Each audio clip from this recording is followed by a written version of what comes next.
മലപ്പുറം ജില്ലയിലെ പൊന്നാനിയിൽ നിന്ന് പൊളിറ്റിക്സ് കലയ്ക്ക് കുറച്ച് പുസ്തകങ്ങൾ കിട്ടി. ആ പുസ്തകങ്ങളുടെ കവറുകൾ ഇതാണ്. ഇങ്ങനെ കുറേ പുസ്തകങ്ങൾ. ആ പുസ്തകങ്ങൾ എഴുതിയത് രുദ്രൻ വാര്യത്ത് എന്ന കവിയാണ്. രുദ്രൻ വാര്യത്ത് കവിതകൾ മാത്രമേ എഴുതിയിട്ടുള്ളൂ എന്നാണ് എനിക്ക് തോന്നുന്നത്. അദ്ദേഹം കവിതകളുടെ പുസ്തകങ്ങളാണ് അയച്ചു തന്നത്. ഏറെ മൂല്യവത്തായ കവിതകൾ അദ്ദേഹം എഴുതിയിട്ടുണ്ട്. ഞാൻ അയാളുടെ കവിതകൾ മുഴുവൻ വായിച്ചു നോക്കി. ഒരുപാട് കവിതകൾക്ക് ആമുഖം എഴുതേണ്ട, ഒരുപാട് കവിതകൾക്ക് ആമുഖ ഭാഷണം എഴുതേണ്ട അവസ്ഥയൊക്കെ എനിക്ക് വന്നിട്ടുണ്ട്. വിമർശിക്കേണ്ട അവസ്ഥയും വന്നിട്ടുണ്ട്. ഞാനങ്ങനെ വലുതായിട്ട് ഈ കവികളെ വിമർശിക്കാറില്ല. കാരണം ഓരോ ഇതിലും എന്താ പറയുക, നമ്മുടെ ഓരോ ജംഗ്ഷനിലും പോയ ഒരു കവി കാണും. പക്ഷെ രുദ്രൻ വാര്യത്ത് അങ്ങനെയല്ല. അയാൾ എഴുതിയിരിക്കുന്നു ഒരു കവിതയിൽ, ഇണയുമൊത്തൊരു നാൾ. അതാണ് കവിതയുടെ പേര്. ഇണയുമായി ഞാൻ ലയിച്ചിരുന്നു പോയി, ഇതൾ വിടർന്നൊരാ പടർന്ന മുല്ലേ, ഇലയില്ലതിൽ മുഷിഞ്ഞ പൂവുകൾ, ഇണയതിൽ സുഖം അറിയാനാവുമോ? ഇമ വിടർത്തുവാൻ തെളിഞ്ഞതാകുമോ ഇടയിൽ വള്ളിയാൽ നിറഞ്ഞ മുട്ടുകൾ? ഇഴ പിരിഞ്ഞുകൊണ്ടുയർന്നു പൊങ്ങുവാൻ ഇനിയുമുണ്ട് പോൽ തികഞ്ഞ യൗവനം. ഇനിയുമുണ്ട് പോൽ തികഞ്ഞ യൗവനം എന്ന ആ വാക്കാണ് എന്നെ ഏറ്റവും എന്താ പറയുക ആകർഷിച്ചത്.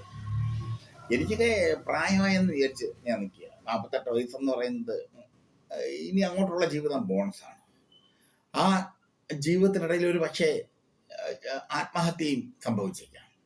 അതൊക്കെ ജീവിതത്തിൻ്റെ ഒരു തലങ്ങളാണ്. പക്ഷേ രുദ്രൻ വാര്യത്ത് കൃത്യമായി തൻ്റെ ജീവിതത്തെ പറ്റിയുള്ള ദർശനം അടയാളപ്പെടുത്തിയിരിക്കുന്നു. മറ്റൊന്ന് അദ്ദേഹം എഴുതിയതും ശ്രദ്ധേയമാണ്. മൂടുപടമില്ലാതെ എന്നാണ് ആ കവിതയുടെ പേര്.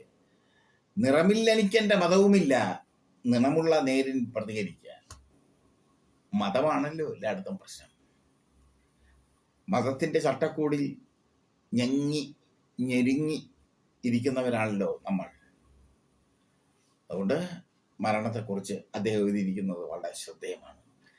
പ്രണയം എപ്പോഴും, അല്ലെങ്കിൽ പ്രണയത്തിന് മതമില്ല, പക്ഷെ മതത്തിന് പ്രണയമുണ്ട്. ഇതൊക്കെ രുദ്രൻ വാര്യത്ത് എഴുതുമ്പോൾ എൻ്റെ ജീവിതത്തിലൂടെ കടന്നുപോയ ദശാസന്ധികളിലൂടെ ഞാനും സഞ്ചരിക്കുന്നു.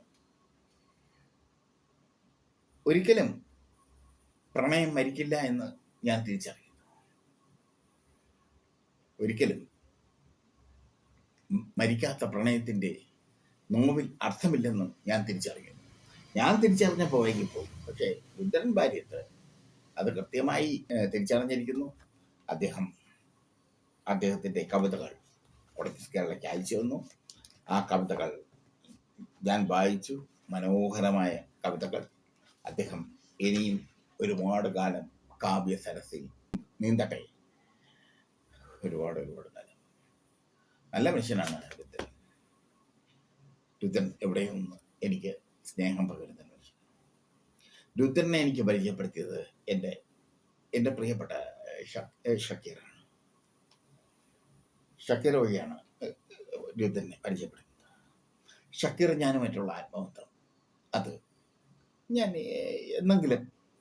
ഞാൻ ജീവിച്ചിരിക്കുന്നുണ്ടെങ്കിൽ എന്നെങ്കിലും നിങ്ങളെ അറിയിക്കാം.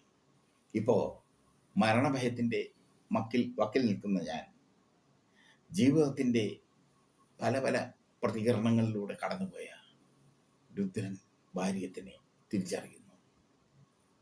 രുദ്ര ഇനിയും എഴുതുക, ഒരുപാട് രുദ്രൻ എന്താ പറയുക, ഷക്കീർ ഭായി പറഞ്ഞിട്ടുണ്ട് രുദ്രൻ്റെ ആ കഴിവിനെ പറ്റി. ഒരുപാട് എഴുതുക. പത്രാധിപർ എന്ന നിലയിലും ചാനൽ ഉടമ എന്നുള്ള നിലയിലും ഞാൻ ജീവിച്ചിരിക്കുമെങ്കിൽ നിങ്ങളുടെ കവിതകൾ കേരളത്തിലെത്തിക്കും. ജീവിച്ചിരിക്കില്ല എങ്കിൽ ഒരു കണ്ണുനീർ തുള്ളി മാത്രം